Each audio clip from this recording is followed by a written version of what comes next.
Rappahannock County Volunteer Fire Rescue Association. Recognize Whitson and Fraser here from the supervisor tonight. Everyone had a chance to look over the minutes. I apologize for not having, normally, we'll probably have about 20 people attending our meetings.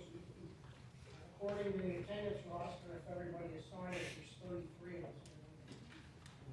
34 of us. Not a late time, really. 35 of us. But anyway, if anybody wants a copy of the minutes, I'll be happy to send them to you for the December meeting. There's still copies back here on the table if you need There them. are still, okay. Take a minute to look over the minutes. The December meeting.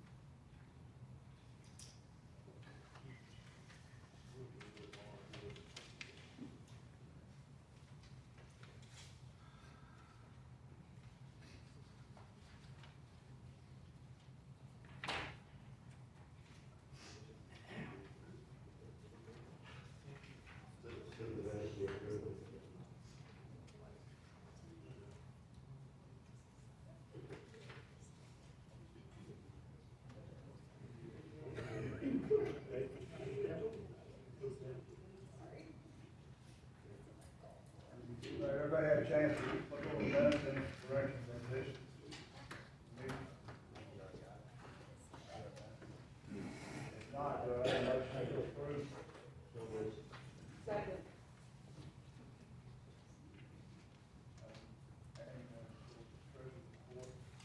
Okay, treasurer's report in front of you, soon to do. We paid our third quarter for our insurance. We still have the fourth quarter to go. As you see, we have 188 left in the category. The fourth quarter is gonna be the same as the third quarter, it's gonna be 38,941. So it's gonna be about $10,000 over what was allotted in that account. But, we'll be able to cover that with some of our surplus money that we had from, left over from the years of the past. So it'll all be covered. Training, we haven't done a lot on training yet because the classes are holding back somewhat. I think COVID has a lot to do with us missing a lot of our classes, so we need to get in. And JB, I guess they're just training, he'll tell you about that. Specialty equipment, we're getting real close to the end on specialty equipment. We'll probably run over in that category because, you know, the gas meters do things and we still have a half a year to go here. So, looking to probably, that category to probably run over, or we can pinch some out of some of the other categories. Apparatus repair, we didn't have anything in that. Hazmat equipment, we didn't have anything in that. Data processing, only thing we've done so far is the firehouse software, and that was almost $2,000 you'll see there. We do have to pay the I am responding one, and that was, what's that, that one is like 4,000 something, right? Yeah, the I am responding is 4,193 last year, so I'm suspecting it'll probably be the same amount this year, or at least, you know, between $4,000 and $5,000 for that one. So that will take some of the money out of that category. Office supplies, we've already gone overboard on office supplies. So in the next year's budget, we added a little bit more to office supplies. Still got half a year to go here as well. As you can see, lots of paper, lots of stuff happening with the office supplies. So if you're looking at ink and stuff like that, we're buying a whole lot more this year than we did in the years in the past. Office equipment, nothing been spent on any of those categories. EMS council, that bill will come in June. So you'll see that one going out in June. So that's a late one for them. And it's $2,200, something like that for that one, okay? All right, so again, we're not spending a lot in some of these categories, but other categories are starting to be used up a lot more. And remember, we still have half a year to go. Gotta pay for it, okay? Okay, any questions on that? And if you'd like to break down better, the checkbook, here's the checkbook, that's back here, okay? For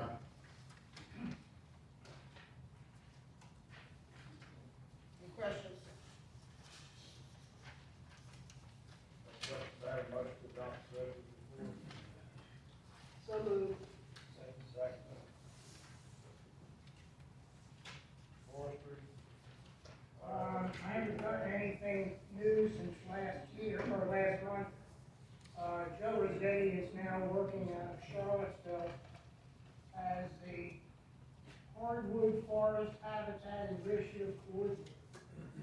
Whatever that means. But anyway, Kenner Ingram was promoted to replace Joe as the senior area forester.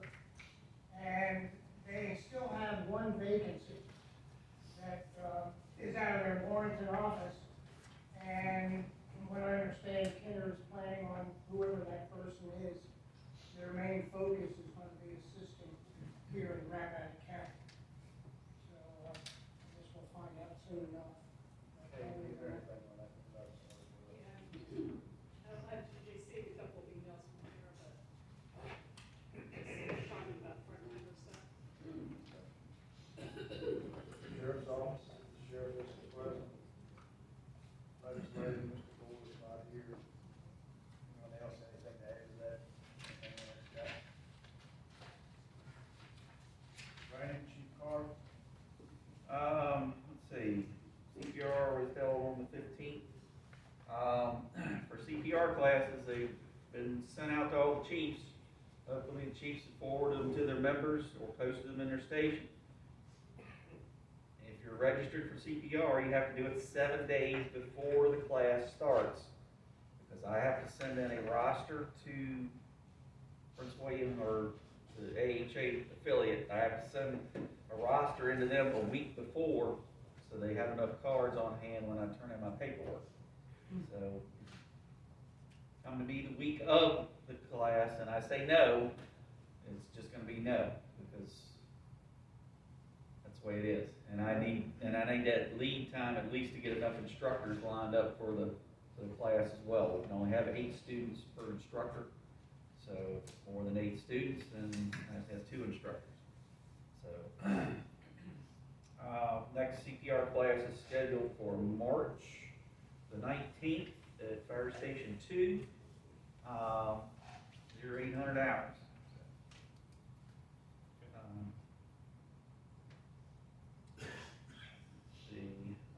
We have a PALS class we're going to be doing in February.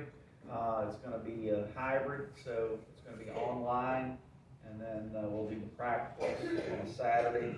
I haven't picked that Saturday yet. I got to look at my calendar really well because I have some trades that are coming up. So as soon as I get that Saturday down, I'll let everybody know. And as soon as, again,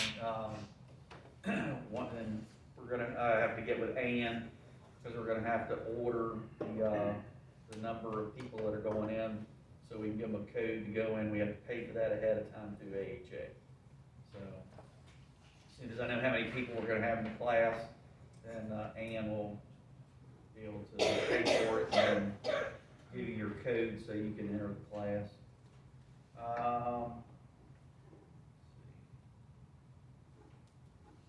Company 7 has their class on February the 6th, so Your stethoscope. Bring your stethoscopes with you. our ALS training mannequin was going out of warranty, so its PM program's gonna start up. I haven't got the contract back for that yet, for Keep the Sand and PM. They come out and do the work on it.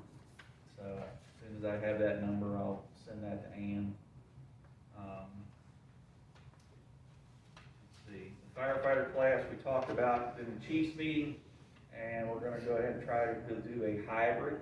And that's gonna be, again, lining up instructors now. There's another firefighter 1 and 2 train the trainer that's gonna be taking place here pretty soon in Fredericksburg. If you wanna get in on that, again, you have to have the prerequisites with the state in order to test for it, so, and there is a test, so, to become an instructor, so. Spring CME schedule, Selena hasn't got me her schedule yet for the CEs for the year. As soon as she gets me the class schedule, I'll send it out to everybody. And that's all I've got, other than planning an EVOC class for April. So, as soon as I have the dates scheduled for that, I'll send them out to everybody for the EVOC class.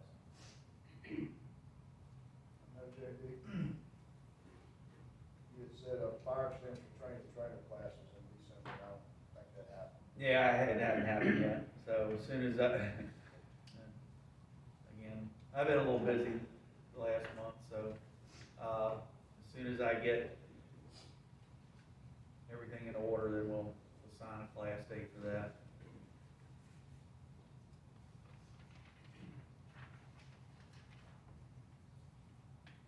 Is that all we have, anything? That's it. EMS council. Jack?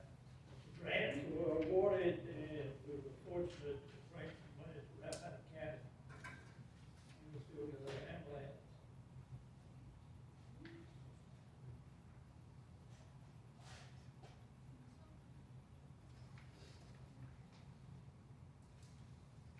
So like that.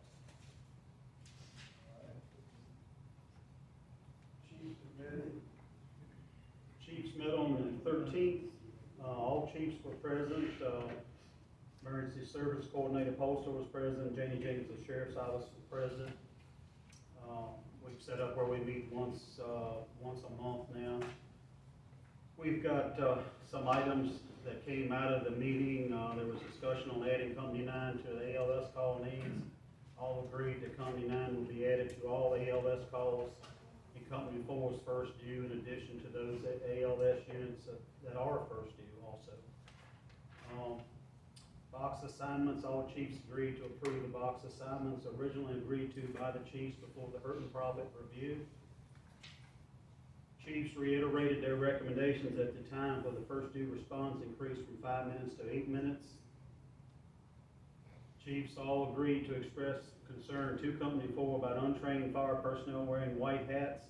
Association policy is clear, they should be wearing red hats. We have the bid from Motorola, which I'll let JB bring you up to speed on that. Just make sure I haven't missed anything else on here. Chiefs were requested to submit electronic versions of the fire levy request in advance of the chiefs meeting on the 10th. So we're due to send all the fire levy reports to each other, review on the 3rd, so it'll be a smoother transition on the 10th. That's all I have. Get back to some of that stuff when we get on to the business on those recommendations. But JB, in the meantime, you want to discuss the grants on the radios, or if you want to wait for the new business? Do it now if you want. We received a $700,000 grant from the Fire Act grant for replacement of our mobile or portable radios. Total of 140 radios were asked for in that grant. And the cost to the county, or cost to cover up, is $33,333, and then the federal government on the hook for the rest of the $666.67. So we got our bids back. Motorola, their bid came in at $1,100,054. But with concessions and trade-in of our current old Motorola portable radios and some deep discounts that they're offering for us on this contract, got us down to $574,000 total. And a few other numbers in there, but 574 is the rough number. I presented a case to FEMA that we have added 2 tankers. County's adding emergency response vehicles, and that trying to utilize the rest of the grant, see if we could get more radios to fulfill beyond the 140, to fill those spots on those tankers and those other emergency response vehicles. Again, the federal government moves extremely slow, so I haven't gotten an answer back from them yet. So if we get approval, we're gonna try to go to fill out the whole grant with the portables and the extra equipment that goes with them. Right now, our company has voted to go ahead and has approved the purchase of Motorola portable radios through our company, since we're doing the grant, so it had to come, our company had to approve the purchase. So that approval's already happened at our level, but I need approval from the association to go ahead with the purchase. And the grant is, I would have to have a PO to Motorola before February 26th. So, so I'd like to get approval to go ahead and purchase. Again, the federal government, I don't know when I'm gonna get my answer back from them, but I talked to Motorola, and they said if we add on to this contract after that date, they will try to honor the price that they've given us already. But again, the way the bid was written, they had to hold the price for at least 60 days. That's, so. So right now, I'm just requesting that we go ahead with the grant and buy the portables and the equipment that's necessary with it for the 140, and try to add the other radios as well if the federal government allows us.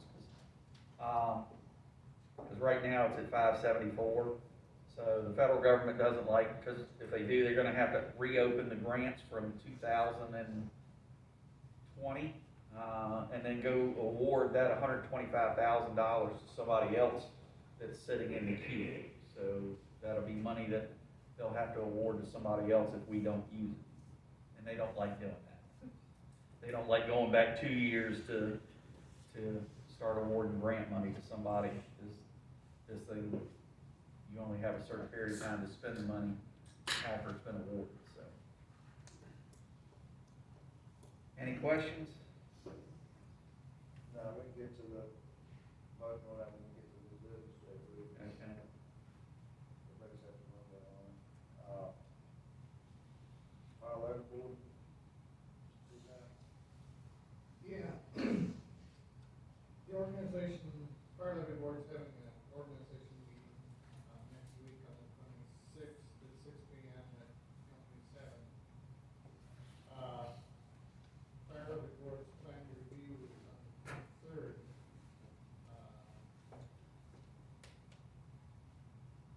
Chiefs are not meeting until the 10th. Schedule's gonna be a little tight over there somewhere. Well, hopefully we'll have it all reviewed, everything, so it'll go to 10th, it'll come right after 10th. We'll have everything, we're gonna review it by the 3rd electronically each week. So you're meeting what date? 23rd. 20th. February. Oh, okay.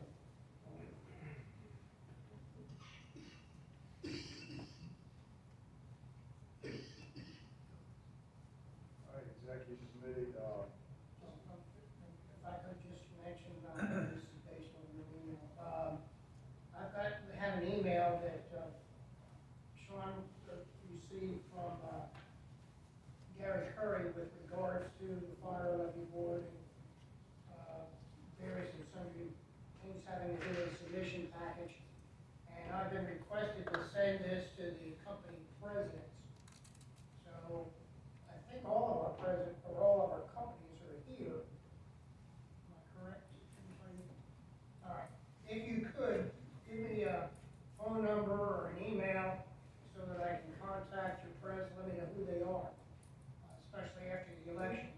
And then I'll make sure that they get a copy of this email, which has, a series of dates on it when things have to be submitted and so on and so forth. So before you leave, let me know who your presidents are and the best way to reach them. And I would appreciate that, so I can get this out to them as soon as possible.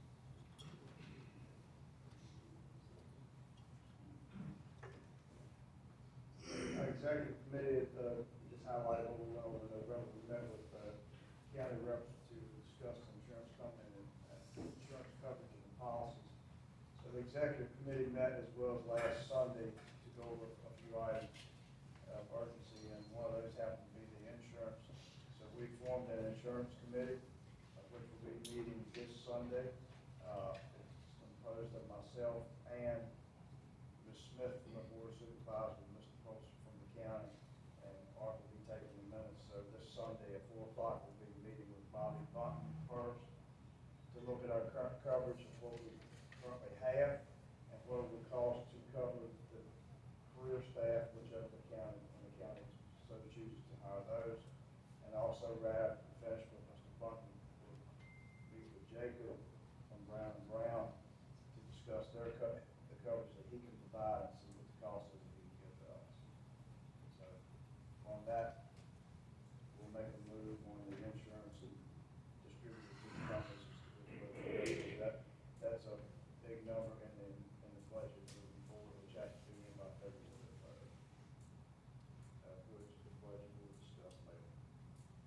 Any questions on that? Are we gonna open it up to anybody else, like, Chesterfield Insurers or ETI? We're just looking at those two for right now, Jay. The current policy isn't over until July. Right. So, the thought process is we look at both of them and see the numbers they have to offer. If we don't like, not to mean in a bad way, if we don't like what Brown has, what Jacob brings to the table, we certainly look at someone else. So, yes, I'm sure we most likely look at more of those two. Anybody else? E911, Jamie's not here. So it rolls on to Mr. Foster with Office of Emergency Services. So the one thing Jamie asked me to bring up is I know a couple of departments are having problems with data links to ID networks. We are too. We're not getting the emails. She was off today, but she was on the phone with them trying to get that link back up, so more to come on that. The two things I have for you, sir, are one is Dr. Jenks will be at the Chiefs meeting on February 10th. The Chiefs were made aware of this last week. He had to pick up a shift tonight at the hospital with the shortages there and everything's going at the hospital. The only other thing I have for you, sir, is the career staff. We interviewed 8 people the other day. We issued 8 conditional offers yesterday. They were all accepted. We have 4 more applicants we're going to be interviewing. One of the things I told the chief last week that was given to me 2 weeks ago was the fact that these employees cannot work over 28, maybe 30 hours a week. And that's due to federal regulations. So in order for us to do this with part-time personnel, we need over 20 part-time people to make this work, which just isn't feasible in today's market. So a lot's changed since the association made this recommendation to the board. My plan is to go in front of the board in February with a couple recommendations of how to move forward, make sure we have 24-hour staffing. We are going to move forward with the buggy as it is with the personnel we have and staff as many hours as we can throughout the month and work our way to 24/7, 365 staffing.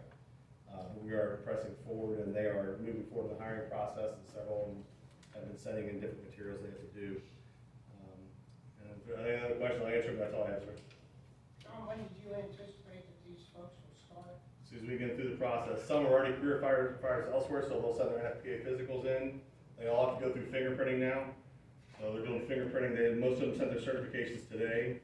We'll polygraph them, and then once they get through everything, we'll offer them the full employment. Not full-time, but we'll offer them the next job. Don't run off if you have item on the new business. Sorry, sir? So don't run off. Oh, no, sir, you're good to go. You're fine. County administration, Ms. Donna had texted me, said she would be able to be here this evening.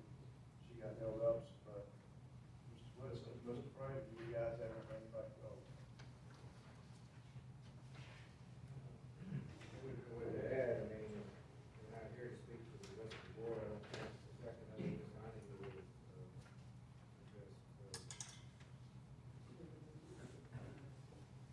All right, Mr. Woodson, do you have anything, sir? No, at your last association meeting, you just mentioned that you should be getting those CARES Act monies and zoning companies that were expecting those. If you have not received them, let us know, let me know. But I think those went out in mid-December, so they should be in your pockets. All right. Punch business, Or ARPA funds, I thought. revale, anything, any update on the free drug test business? Go with the Narcan kit.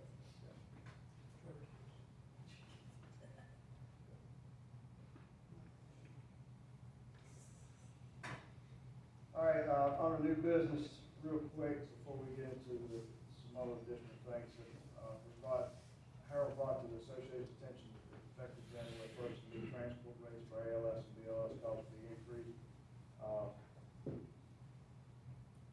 Art did write that letter, or Harold drafted the letter for it, Art printed it, sent it to me, I signed it, that was hand delivered to Mr. Curry, 2 weeks ago, or so we had, so that's, so those increases will be complete.